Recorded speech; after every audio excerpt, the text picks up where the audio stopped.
Hi, today I'm going to show you how to make good use of something you can find at your dollar store. It will save you a lot of money, and that is using a pool noodle.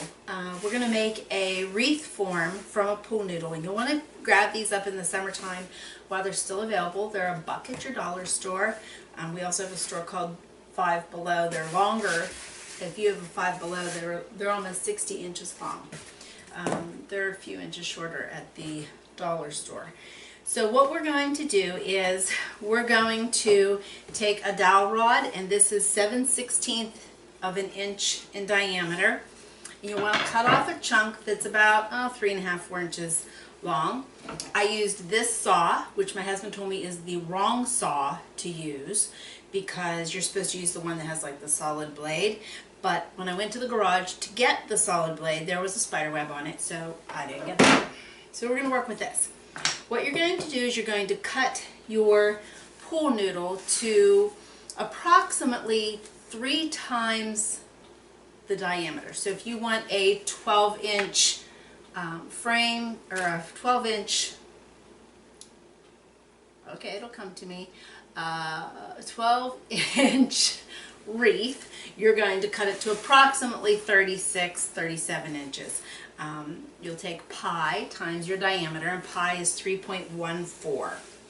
So this one I decided I was going to make 15 inches. So this is approximately 46 inches long. And what you're going to do is you're going to just bend it around and kind of flexy it. And then you're going to hot glue this dowel rod inside the pool noodle. Okay, so we're going to cover this with glue. I also cut this with the improper saw, because why just go halfway, right? Sometimes there's a right tool for the job, and sometimes there's the available tool for the job, and sometimes I'm not so picky. Okay, I'm just going to slide that in to the pool noodle and get that hot glue in there.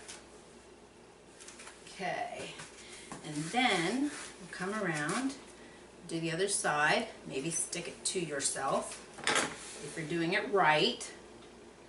If you're doing it right, it seems that the hot glue always ends up on you, isn't it? That's the way it works for me. Okay.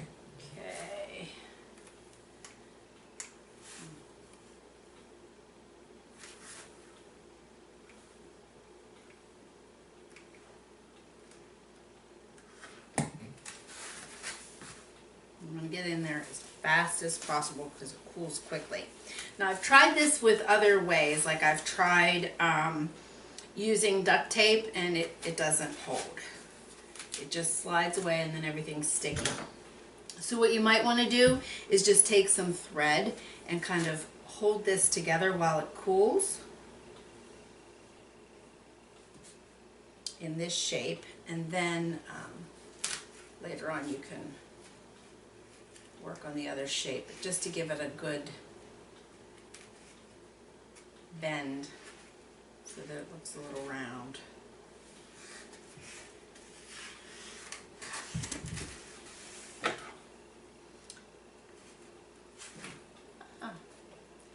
And then just wait for it to get some shape and to give a little bit so that it doesn't want to spring back and put extra stress on that joint. And you'll just let it cool that way and get used to its shape. If you do have any separation up here, which I have a little bit of a gap, you can wrap that with fabric later on or put your bow there. I use these in all different colors because I usually paint them to match whatever I'm going to put on it. Like I made an ornament wreath, and I painted the pool noodle a dark green, so just blend it in. So I hope that's helpful. Run out and grab up your pool noodles, because I'll tell you right now, I tried to get some last September and they were all gone. So thanks for stopping by, and come back again.